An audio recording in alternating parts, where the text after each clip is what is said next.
Hi, ఎవరైతే spider man the brand new day కోసం wait చేస్తున్నారో మీకు అది అర్థం అవ్వాలంటే లైక్ బిఫోర్ కొన్ని మూవీస్ చూడాలి. లైక్ బేసిక్ స్పైడర్ మ్యాన్ గురించి తెలుసుకోవాలంటే ఫస్ట్ ఆఫ్ ఆల్ మీరు కెప్టెన్ అమెరికా సివిల్ వార్ గురించి లైక్ మూవీ చూస్తే లైక్ అందులో స్పైడర్ మ్యాన్ అనేది ఇంట్రడ్యూస్ అవుతాడు. సెకండ్ మూవీ వచ్చేసి like spider man home coming. ఇందులో స్పైడర్ మ్యాన్ తన యొక్క రెస్పాన్సిబిలిటీస్ గురించి తెలుసుకుంటాడు and even like Tony star దగ్గర స్ట్రాంగ్ బాండ్ బిల్డ్ చేసుకుంటాడు. Okay, and third one Avengers infinity war.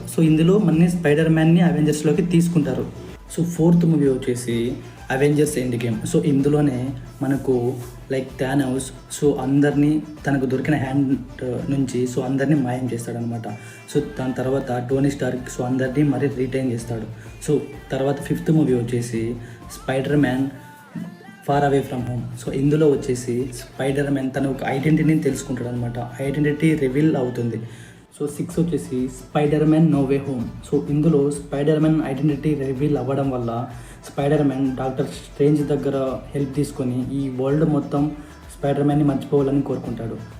అప్పుడే మల్టీ డైమెన్షనల్ డోర్స్ ఓపెన్ అయ్యి లైక్ డిఫరెంట్ డైమెన్షన్స్లో ఉన్న స్పైడర్ మ్యాన్స్ అందరూ రివీల్ అవుతారనమాట, బయటకు వస్తారనమాట. మీరు ఇవన్నీ కంప్లీట్ చేశాక మీకు ఎగ్జాక్ట్ మూవీ లైక్ పిక్చర్ అర్థమవుతుందని చెప్పలేను. బట్ థింగ్ ఏంటంటే స్పైడర్ మ్యాన్ క్యారెక్టర్ డెఫినెట్గా 100% అర్థమవుతుంది. మీ ఫ్రెండ్స్ ఎవరైనా మార్వెల్స్ లైక్ ఇంట్రెస్టెడ్ ఉంటే ఈ రీల్స్ సెండ్ చేయండి. Thank you so much.